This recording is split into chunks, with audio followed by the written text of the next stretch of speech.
کچھ قبائل تاریخ میں صرف زندہ نہیں رہتے بلکہ تاریخ کو اپنے انداز میں جھیلتے ہیں۔ داوڑ قبیلہ بھی انہی قبائل میں شمار ہوتا ہے جس نے پہاڑوں، وادیوں اور سلطنتوں کے درمیان اپنی شناخت برقرار رکھی۔ داوڑ قبیلہ اپنا مثبت شیتک سے جوڑتا ہے جنہیں پشتون قبائلی روایات میں ایک قدیم جد مانا جاتا ہے۔ اگرچہ ابتدائی دور کی تحریری تاریخ بہت محدود ہے مگر قبائلی روایات اور زبانی نسب نامے اس بات پر متفق ہیں کہ داوڑ ایک پرانا اور مستقل قبیلہ ہے جو شروع سے ہی قبائلی آزادانہ زندگی کا تخت گزارتے آئے ہیں۔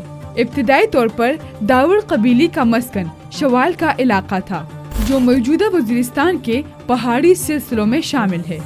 یہ علاقہ قدرتی طور پر دشوار گزار اور دفاعی لحاظ سے مضبوط تھا جس نے داوڑوں کے اندر سخت جانی، خود اعتمادی، جنگی مہارت اور خود انحصاری پیدا کی۔ تاہم 14ویں صدی میں طاقت کے توازن میں تبدیلی آئی جب وزیر قبیلے کے دباؤ اور بڑھتی ہوئی طاقت کے باعث داوڑ قبیلے کو شوال چھوڑنا پڑا۔ یہ ہجرت ایک بڑی تاریخی موڑ تھی۔ داوڑ قبیلہ اپنے ہم نسل قبیلے بنوچی کے ساتھ شوال سے نکل کر وادی ٹوچی کی طرف بڑھا۔ یہ سفر صرف نقل مکانی نہیں تھی بلکہ بقا کی جدوجہد تھی جس میں زمین، پانی اور چراگاہوں پر شدید تنازعات شامل ہے۔ بالآخر داوڑ قبیلہ ٹوچی کی کھلی وادیوں میں آباد ہو گئی جو بعد میں بھلائی داوڑ یعنی اپر داوڑ اور زری داوڑ یعنی لوور داوڑ کے نام سے مشہور ہو گئی۔ ان وادیوں کی جغرافیائی اہمیت یہ تھی کہ وہ چاروں طرف سے درویش خیل وزیر کے علاقوں سے گھیرے ہوئے تھے۔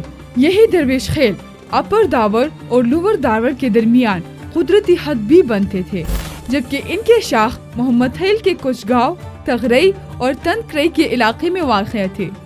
اس جغرافیے نے داوڑوں کو مسلسل دباؤ میں رکھا مگر ساتھ ہی انہیں اجتماعی، دفاعی اور قبائلی اتحاد کی طرف بھی مائل کیا۔ تاریخ اس بات پر خاموش ہے کہ داوڑ سے پہلے وادی ٹوچی پر کون سا قبیلہ آباد تھا یا یہ علاقہ مستقل طور پر کسی کے قبضے میں تھا بھی یا نہیں۔ اسی طرح یہ بھی واضح نہیں کہ داوڑ قبیلہ مغل دور سے پہلے دلی سلطنت کے ساتھ کس حد تک وابستہ تھا۔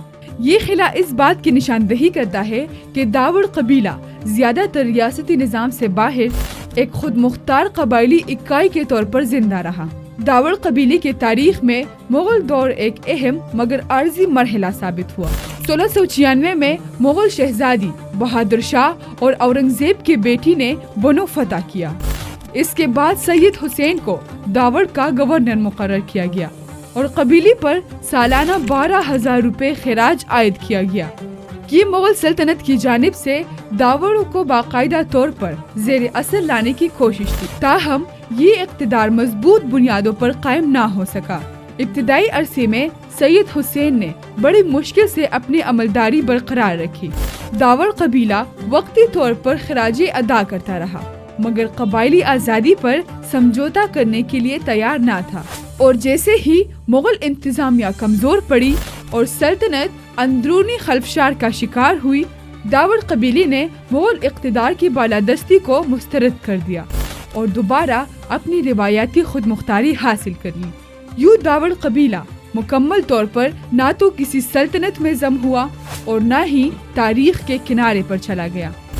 وہ وادی ٹوچی میں ایک ایسی قوت کے طور پر موجود رہا جو حالات کے مطابق جھکتے تو تھے مگر ٹوٹتے نہیں تھے۔ یہی وجہ ہے کہ بعد کے ادوار اور برطانوی دور میں بھی یہ علاقہ ہمیشہ سیاسی اور عسکری اہمیت کا حامی رہا۔